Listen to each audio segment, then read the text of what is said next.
bang on the ground, but it feels really good surgically wise. Albie Oxenreiter. Hey, Ben, how you doing? Good, Albie. Hey, Ben, can you talk about the Ravens, even with all that's going on with their COVID situation, and they've had some other injuries, and they've struggled a little bit of late.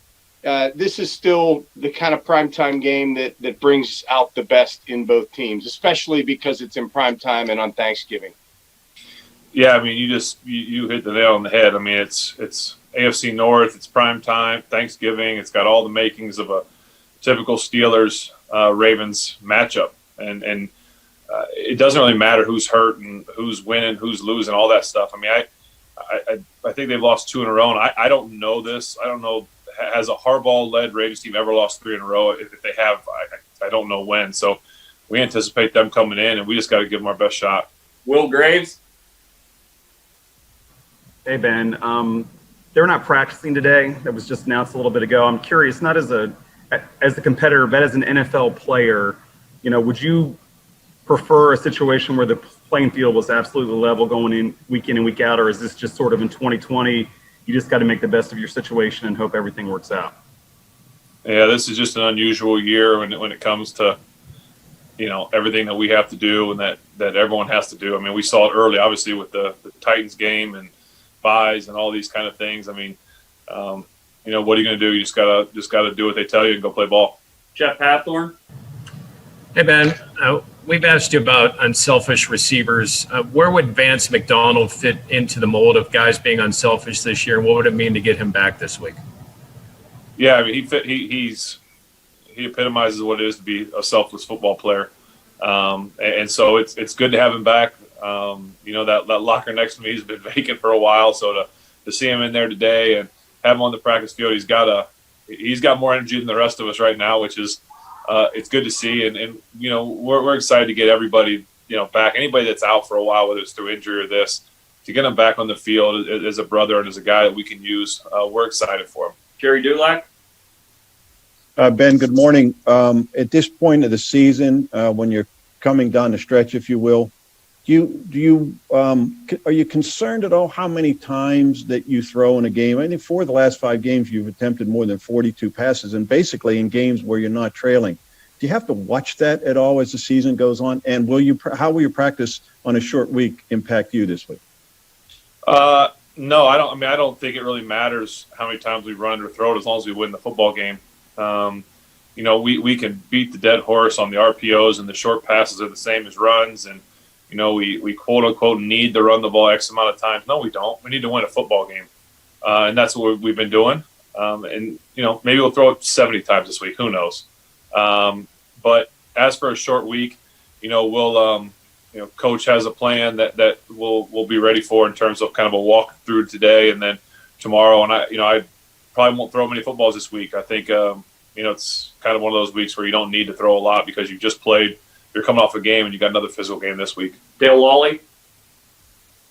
Ben, I was just wondering if you've played these guys so many times and they've been big games. Do you have a favorite Ravens memory? Oh man, there's been a lot of them. I feel like a lot of them have come from the defensive side. Troy making the jumping over piles or one-hand interceptions. There was a home game, and it could have been any of them, but there was it might have been Troy's interception that we watched film the next day, and you couldn't even see the play really because the camera was shaking so much because the stadium was rocking. And to me, that's what this rivalry is. That's what Heinz Field is. That's what makes our fans special. I can see that image in my head right now of the whole film shaking and not really be able to see what's going on because the place is just so excited. Brooke Pryor.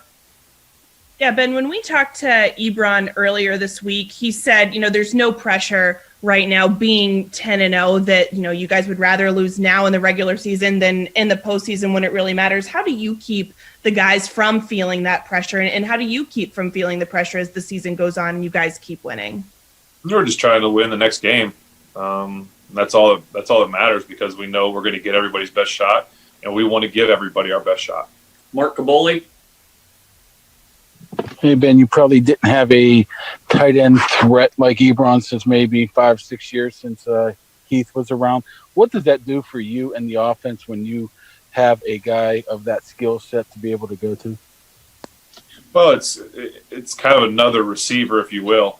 You can move him around. You can put him outside. You can put him inside in the bunch. You can, move the chains with him. Like last week, we saw on I think it was a 3rd and short. We threw him a quick pass, and then you can use him late in the game, where he caught his touchdown, where you have the jumbo run set, and you don't need a lot of receivers on the field because he's kind of that de facto wide receiver. So the fun part about E is that he's still growing in this offense, because we didn't have the off season per se in terms of mini camps and all that stuff. So I think we are still learning a lot about each other. Couple more. Edie Kinkabala. Ben, I know that you have been given a lot of freedom in this offense. You've earned a lot of freedom in this offense for a lot of years now. But your receivers this year are talking so much about how you are making up route combinations on the fly, how you're identifying mismatches. What is it about these receivers that you trust them enough to be able to do that so much? And are you really doing it more than you ever have before in your career, or are they just talking about it more? No, we are. We're doing it a lot, but it's because I trust them that they're going to do the right thing when you ask them to do it. It's not like I know we made a big deal about drawing stuff in the dirt, like kind of just joking, obviously, but people made a big deal about it. But really, we're using parts of the no huddle in terms of routes, but they're not in the big overall concept. So I'll tell each guy a route, but it doesn't make sense in the big grand scheme of a specific play. So each individual guy has to know what each route is, what each concept is, no matter what position they're playing. And so to me, when I made that comment, it was more, and I will continue to make it, it's more of a compliment to them. And it's tight ends too, it's running backs, it's everybody that they are able to line up wherever I ask them to line up and run. Wide receivers have to run tight end routes. Tight ends have to run running back routes. They all have to do it. They don't blink, and they do it with ease, and they've done it great the last few weeks. And so to me, that's what it's about. It's complimenting them that they're able to just do it on the fly. Mike Pursuta.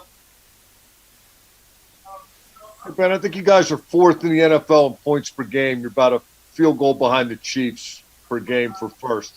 And you came out of a 27-point game Sunday saying we need more points. Mm-hmm. Are you looking at this like an arms race? Best offense wins? There's never enough? What's your process on that? Yeah, no, it's not about other teams or rankings. We don't care about rankings or how many points per game or percentages on third down, things like that. We just want to be the best we can be. And when I made that comment after the game, it just felt like we left stuff out there.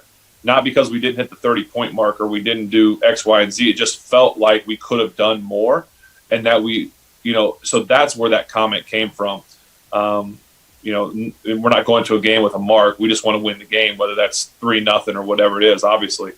But when you're out there playing the game and you have a feel for it, and you feel like there's plays to be had or points to be had, then that's where those comments come from.